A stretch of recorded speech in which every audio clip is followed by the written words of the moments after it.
Bonsoir la famille, bienvenue dans cette nouvelle vidéo. Alors la famille, dans cette petite vidéo, on va parler de cette tribune, cette sortie de Monsieur Souza Konaté, qui est l'un des membres de l'UFDG, mais aussi qui est le chargé de communication aux côtés de l'ANAD.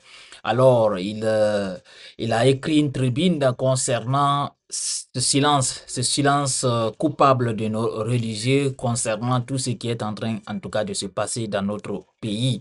Alors, il a rédigé cette tribune dont je vous recommande surtout de suivre jusqu'à la fin parce que elle est très intéressante. Alors, la famille, tout d'abord, avant de vous lire cette tribune, je vous invite à partager cette petite vidéo et les personnes qui sont nouveaux à la chaîne, je vous invite vous aussi à vous abonner et surtout d'activer la cloche de notification parce que ça va vous permettre en tout cas d'être notifié de toutes nos nouvelles vidéos qu'on va publier sur la chaîne. Alors maintenant la famille, on va rentrer dans le vif du sujet. Alors cet acteur politique dit ceci, il dit en Guinée, une dérive alarmante pervertit le rôle sacré des leaders religieux, autrefois gardiens de la conscience collective et guides spirituels. Certains se muent en vulgaires propagandistes du pouvoir, troquant leur neutralité contre des intérêts partisans. Cette compromission sans précédent suit la religion, transformée en un outil de légitimation pour un régime oppressif. L'instrumentalisation de la foi atteint des sommets inquiétants. La lecture du Saint-Coran, jadis source de sagesse et de réconfort, devient un spectacle monnayable, une performance au service des puissants. Ces pseudo-pécheurs ne diffusent plus la parole divine, mais récitent des discours taillés sur mesure pour plaire aux détenteurs du pouvoir.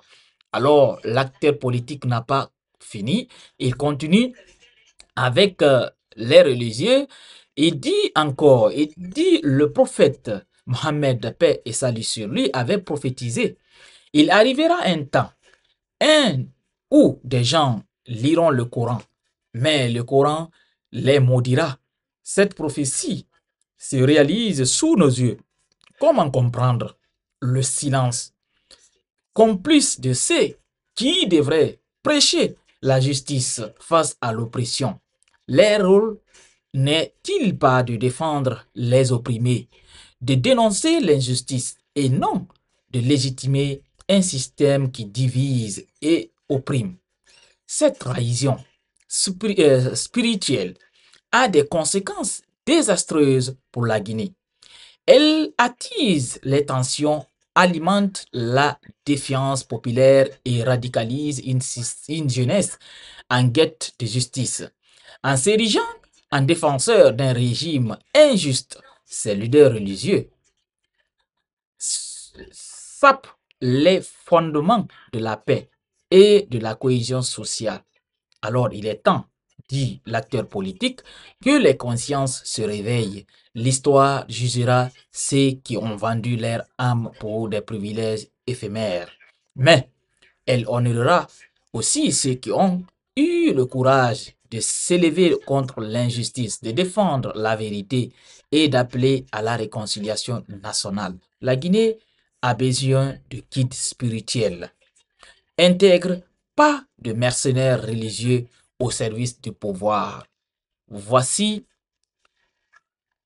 la tribune de M. Souza Konaté, président de la commission communication de l'ANAD et aussi qui est le conseiller chargé de la communication du président de l'UFDG, Elaz Seloudalin Diallo. Alors, si l'acteur politique parle de nos religieux, il faut quand même le dire, c'est qu'il a dit, en tout cas dans cette tribune, et ça n'a pas commencé aujourd'hui en Guinée.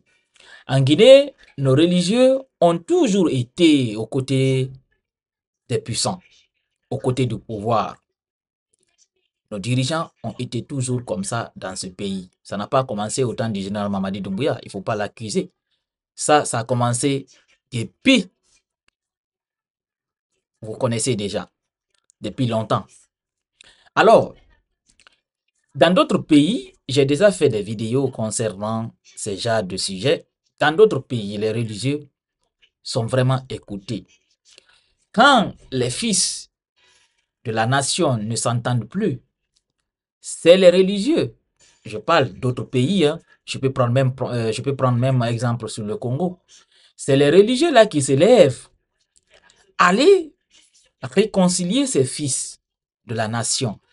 C'est les religieux là qui partent voir les dirigeants pour leur dire les quatre vérités, pour leur dire ce qui est normal ou bien ce qui n'est pas normal. C'est les religieux là, parce que c'est des gens qui sont respectés. Et en Guinée, nos religieux aussi peuvent faire ça.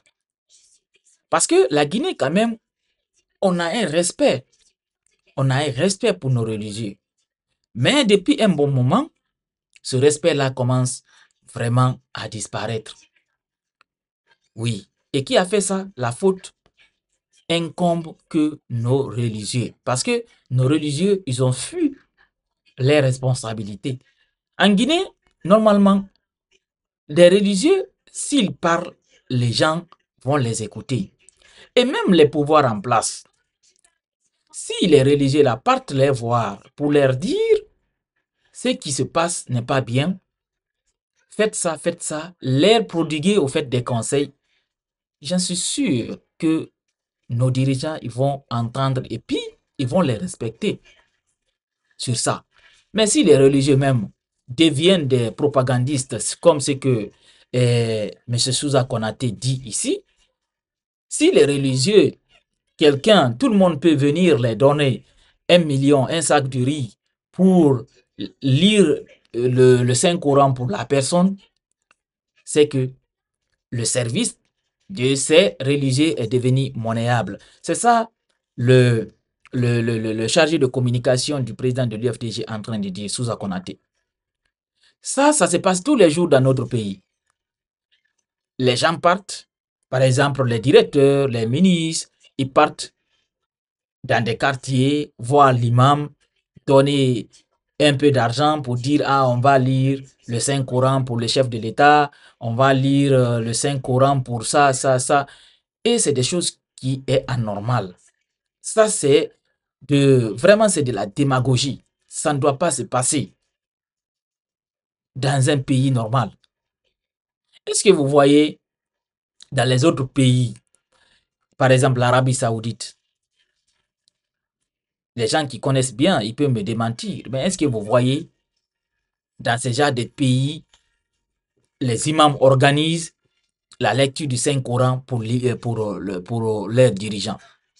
Je vous jure qu'il n'y en a pas. Et puis même, vous pouvez prendre exemple dans les pays voisins là, au Sénégal, au Mali, au Burkina. Est-ce que vous pouvez partir dans ces pays, même en Côte d'Ivoire, vous partez dans ces pays où vous trouvez les imams s'organisent pour lire pour lire le Coran pour le chef de l'État ou bien pour un dirigeant? Non, ça ne se fait pas. Et même en Guinée, les fidèles chrétiens, les prêtres qui sont en Guinée, est-ce que vous avez vu une fois? En tout cas, moi, je peux me tromper, mais je n'ai jamais vu, je n'ai jamais entendu que dans telle église, les prêtres ont organisé la lecture de la Bible pour le chef de l'État. En tout cas, moi, je n'ai pas entendu. Je peux me tromper, mais je n'ai jamais entendu et je n'ai jamais vu. C'est toujours les imams. C'est toujours nos imams qui organisent la lecture du Saint-Coran. Nos religieux là, c'est eux qui organisent ça pour dire, ah, ils ont organisé pour le chef de l'État, juste pour leur intérêt. Et ça, comme ce que je vous ai dit, ça commence vraiment à diminuer la confiance qui était entre les populations et nos chefs religieux. Ça commence vraiment à diminuer. Parce que dès que tu parles maintenant dès que tu parles des religieux, les gens disent non, c'est des gens corrompus. C'est comme ça en Guinée. Dès que tu parles des religieux, ils disent non, non, non, laissez les gens là, c'est des corrompus. c'est des gens qui sont au sol du pouvoir, tout et tout, parce que c'est ça, vous avez démontré. Il faut que ça s'arrête dans notre pays. Ça doit s'arrêter. Il faut que nos fidèles religieux, en tout cas, restent derrière ce que, en tout cas, notre religion recommande. Il faut qu'ils s'arrêtent, au fait, qu'ils restent derrière ça. Parce que moi, je n'ai pas entendu que c'est écrit dans le Coran. Il faut toujours organiser la lecture du Saint-Coran pour un chef de l'État. Je n'ai jamais vu. Pour un dirigeant, je n'ai jamais vu. Je pense que ce n'est pas écrit du tout dans le Coran. Mais chez nous, c'est devenu maintenant banal. Euh, Même un trafiquant de drogue, même un truc, il peut payer les imams, venez lire le Coran pour moi, tout et tout et tout. C'est devenu maintenant du business et ça doit vraiment s'arrêter. Il faut qu'ils sachent qu'ils ont de la valeur. Ce sont des guides pour nous et tout le monde a droit de les respecter. Mais tout ça, ça dépendra d'eux. Alors la famille, c'était ça. Cette tribune de M. Souza Konaté qui parle de cette situation qui perdure depuis un bon moment dans notre pays et qui continue toujours sous le silence coupable de nos religieux et qu'il est temps pour nos guides spirituels, il est temps pour eux, en tout cas, de se réveiller. Il est temps. Alors, partagez la petite vidéo au maximum. On se reprend très bientôt pour une nouvelle autre vidéo.